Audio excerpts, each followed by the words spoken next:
Good afternoon, everybody. This is Phil. P. Francis. Phil to my friends.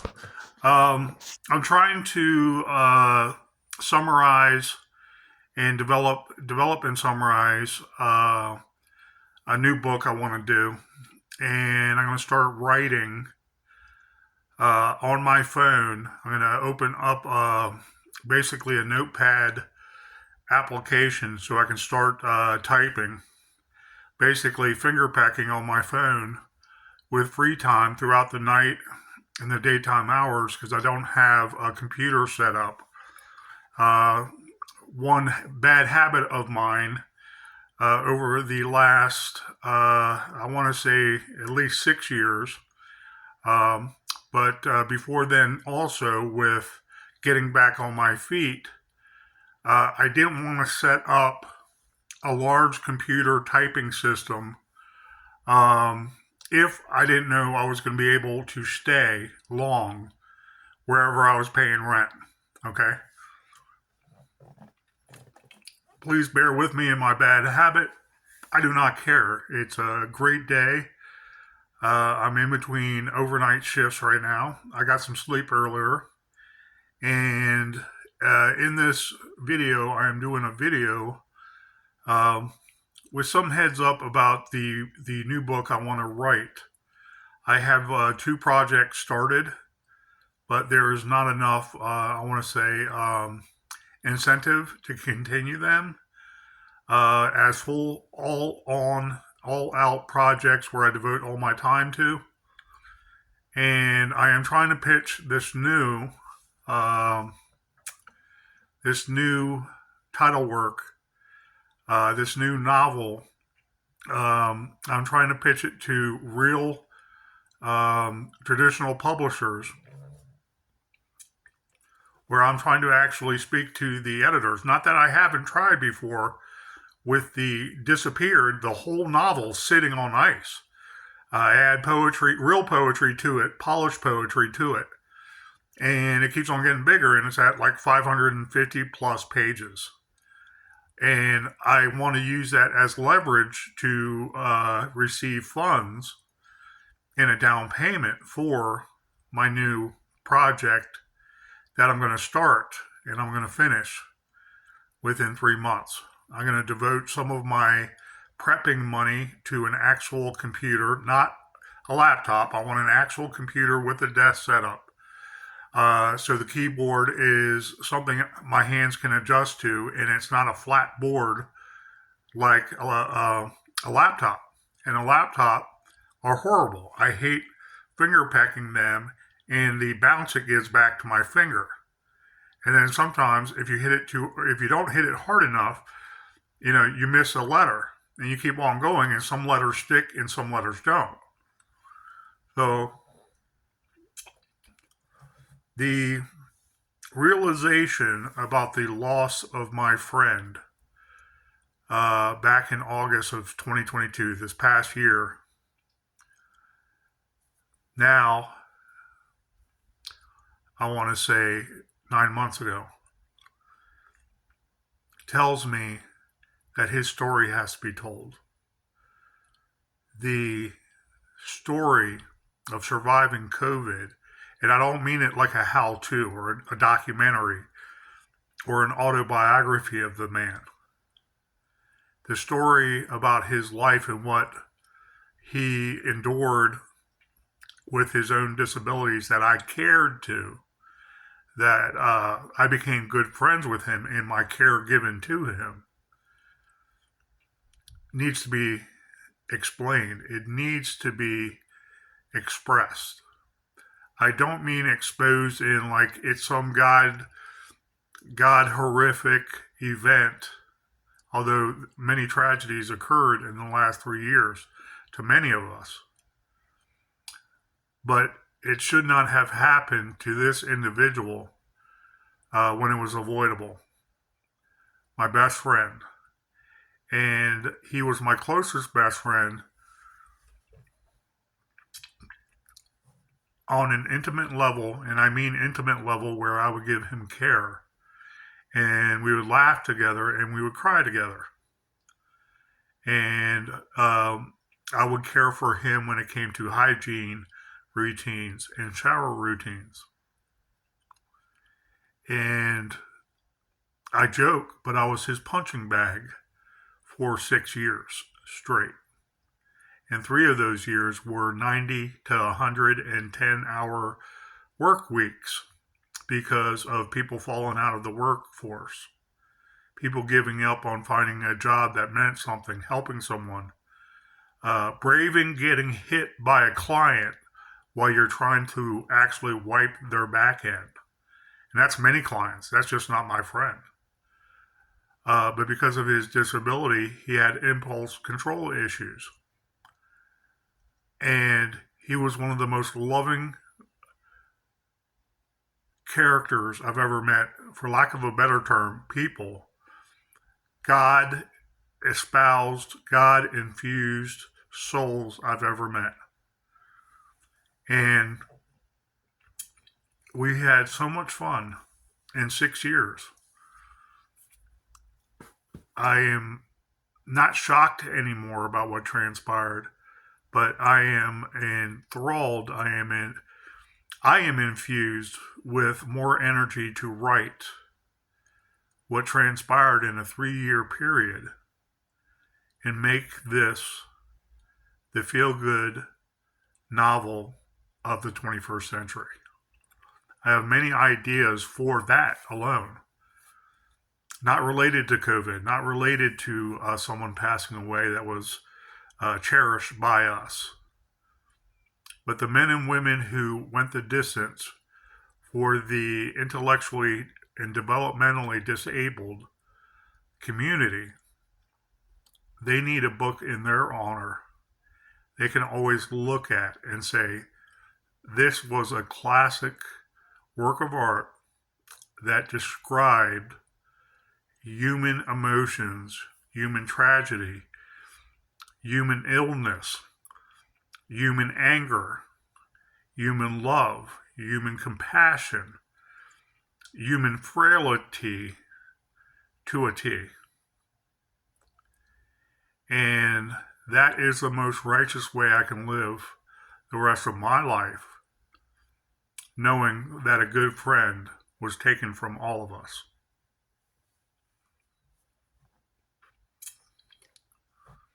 In that, I am going to start writing Trill of the Red Robin. And the inspiration comes from my best friend.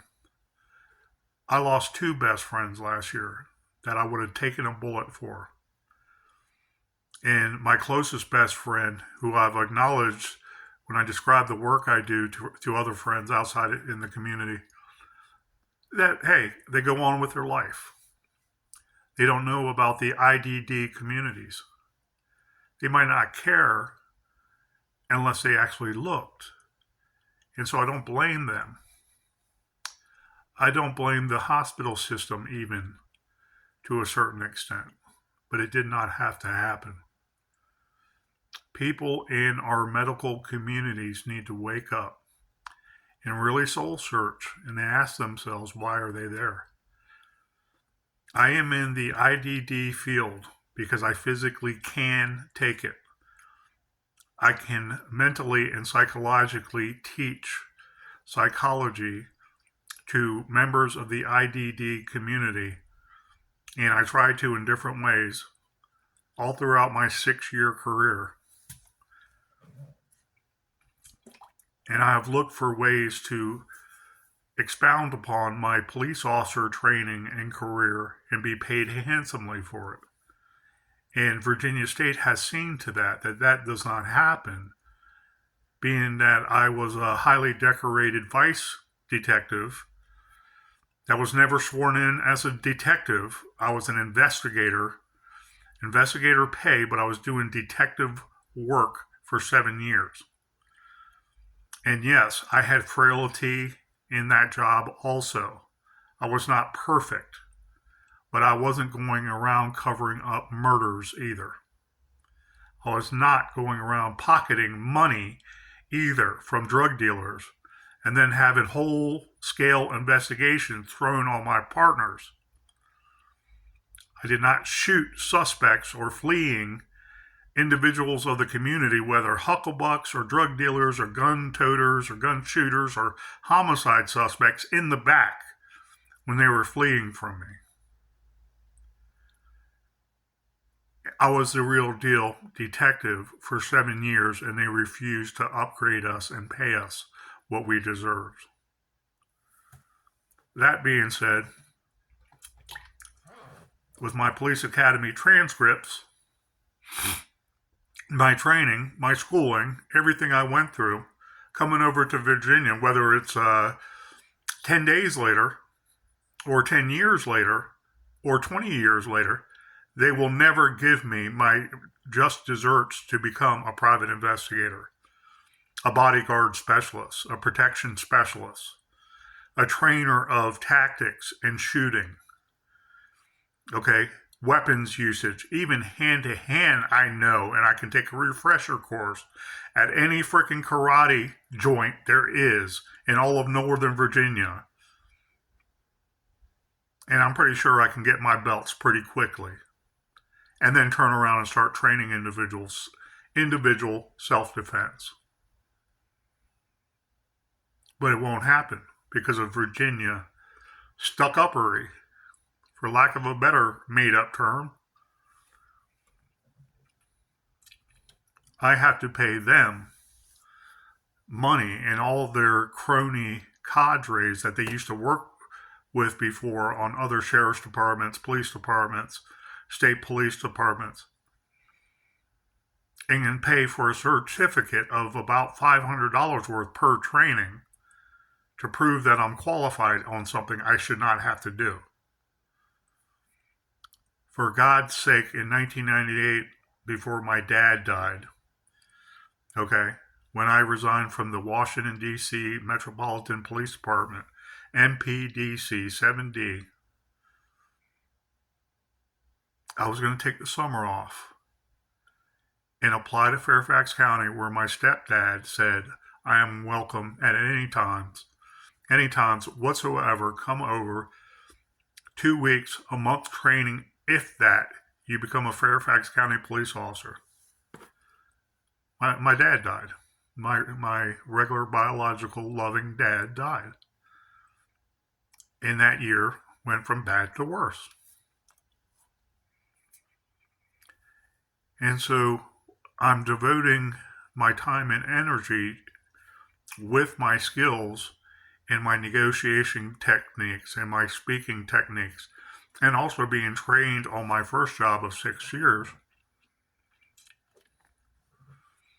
to work with and teach and care for those that are less fortunate than me. And I love it. I can say it's job security. I can say, hey, I'm using my skills for something good, and I have at least regular pay. But then after COVID subsided, and then all these elite above me everywhere say, oh, no more overtime. All those personal gripes, all those personal animosities that they have against me and vice versa for not listening to me when I brought things up of concern of mine in the workforce. Hey, we shouldn't be using whatever that spray is, Proban, or whatever it's called. Okay, excuse me, my memory is not like it was. Microban is what it's called. And I'm not trying to relive the dead, but everywhere you use Microban, you kill good bacteria. Everybody got sick. It's happened before, and I warned everybody about it while people in the IDD community got deathly ill with COVID the second time around after 2.5 years. Cut out Microban, and my guys in my group home, we didn't spray any Microban because I knew of its history. They didn't get COVID. We didn't get COVID until we entered a public hospital and they handed us masks. Masks don't work. They never will work. Something like this mask, I might do a later video about. I was planning on it anyways. Might protect you from COVID because it's a rebreather in so many words, and it has actual filters, and it's completely sealed. Okay, where basically a 0.03 micron most likely will not get through this with those filters. So, my friend died 2 weeks after we got COVID. We were denied Ivermectin. We were denied hydroxychloroquine. We were denied quercetin. Although where I looked for quercetin, I couldn't find it in regular CVS and Walgreens. Quercetin is a cure to parasitics like malaria. Many people don't know that, and most doctors will not tell you that because they have a contract with Big Pharma to funnel all their medication inexpensively to the customer patient so that they get sicker and they stay sick. And the insurance pays for it all. So the insurance sends money back to Big Pharma, and that's how they get paid hand over fist. The doctor gets paid hand over fist. And this isn't all doctors. But tell me, why is it in America, in a very affluent community, 3 clinics I go to, one of the clinics was the emergency room, and they deny me ivermectin. They say, oh, your lungs are clear, but you still have irritation. You're still COVID positive. Go home and sleep it off. Go home and take a lot of vitamin C. Go home and drink a lot of orange juice. They give my friend Paxlovid, and when I'm at home recovering, and I told everybody, do not give them Paxlovid. I texted them that. I told them that months ahead of time. Anybody gets sick, don't give them Paxlovid. Tell them no. Ivermectin, hydroxychloroquine, quinine, or monoclonal antibodies. Or quercetin. But you need a doctor's prescription for all that, because they're clients. Yeah, do you want them to live or do you want them to die? So my friend goes to the ER. They give him Paxlovid. He has a bad reaction to it. They say, oops, we can't give him that anymore. Sends him home. He heals on his own as soon as he gets home with a couple of days of good rest, and he's finally getting over it after a week, 5 days, 7 days. But that bad drug was just enough to put enough stress on his heart. 4 good days after testing negative from COVID-19, 4 days, 4 good days with me and some of my good friends I work with, he has a massive heart attack and dies. I swear to you, I wish that lady never showed her face to me and handed us masks and kind of implied we need to wear the masks. By August of 2022, there was no need to wear masks anywhere. The pandemic was over in August of 2020, 2 years before. You touching people and touching things, handing them to people you don't even know, is spreading germs enough to kill people. Just like the flu for anybody that's comorbid or anybody that takes a bunch of medications. And that's only part of the story. That's not how we all lived together in happiness and joy for 6 years of our lives. That wasn't the hugs we shared. The guy kisses on the, right here, where you're giving someone a big hug and you give them a kiss. And someone tells you, thank you. You're like, why? I'd do this anyways, buddy. Thank you. And the ID and DD community person or persons cannot express verbally how much they love you and they care for you, being there for them, caring for them. Trill of the Red Robin is going to be written in the next 5 months. I'm going to make a paper copy and I'm going to hand carry it to every traditional publisher I can travel to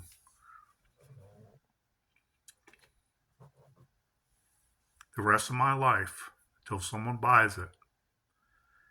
And this real story about COVID and real people that died that have hearts, minds, souls, compassion, happiness, love, caring, affection, endearment for other men and women were snuffed out by the ignorance of the evil, the tyrannical, the maniacal, the corrupted,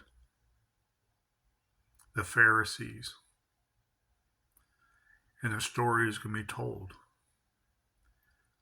in Trill of the Red Robin. Thank you guys.